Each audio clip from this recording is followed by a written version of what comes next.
Sahabat Rumah Belajar, kembali bersama saya, Parada Monita Napitupulu, pada mata pelajaran ekonomi kelas 10.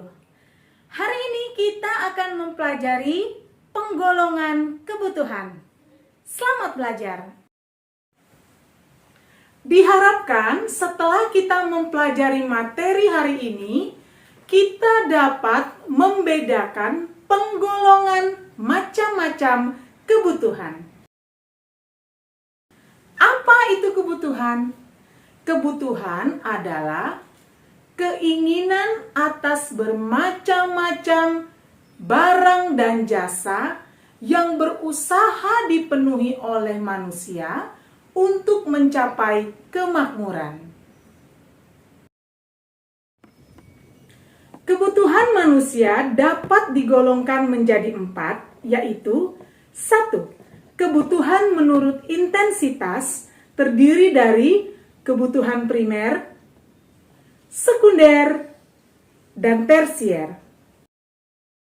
Kebutuhan primer adalah kebutuhan yang harus dipenuhi untuk bertahan hidup, yaitu pangan, sandang, dan papan. Kebutuhan sekunder adalah kebutuhan yang dipenuhi setelah kebutuhan primer terpenuhi, seperti hiburan. Kebutuhan tersier dipenuhi setelah kebutuhan primer dan kebutuhan sekunder terpenuhi.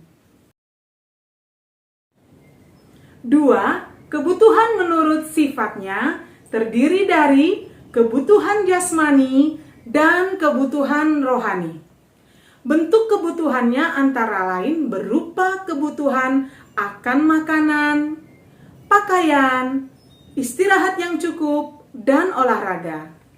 Apabila kebutuhan jasmani tidak terpenuhi, maka kita akan menjadi lapar, mudah lelah, dan menjadi sakit. Kebutuhan rohani antara lain berupa kebutuhan untuk beribadah, kebutuhan rekreasi, menonton film, mendengarkan musik, dan lain sebagainya. Apabila kebutuhan rohani tidak terpenuhi, suasana hati, pikiran kita menjadi terganggu seperti malas, gelisah, dan stres. 3. Kebutuhan menurut subjeknya terdiri dari kebutuhan perorangan dan kebutuhan kolektif. Kebutuhan perorangan setiap orang berbeda, dipengaruhi oleh kondisi yang dialami masing-masing. Misalnya, kebutuhan antara laki-laki dan perempuan jelas berbeda. Kebutuhan kolektif adalah kebutuhan yang dibutuhkan secara bersama-sama. Misalnya, kebutuhan angkutan kota, kebutuhan taman kota, dan kebutuhan puskesmas. 4. Kebutuhan menurut waktu penggunaan terdiri dari kebutuhan sekarang dan kebutuhan yang akan datang. Kebutuhan sekarang tidak dapat ditunda penggunaannya. Misalnya, minuman bagi yang haus dan obat bagi yang sakit. Kebutuhan mendatang adalah kebutuhan yang bisa ditunda dan bisa dipenuhi kemudian hari. Misalnya, menabung, asuransi kesehatan, dan dana pensiun.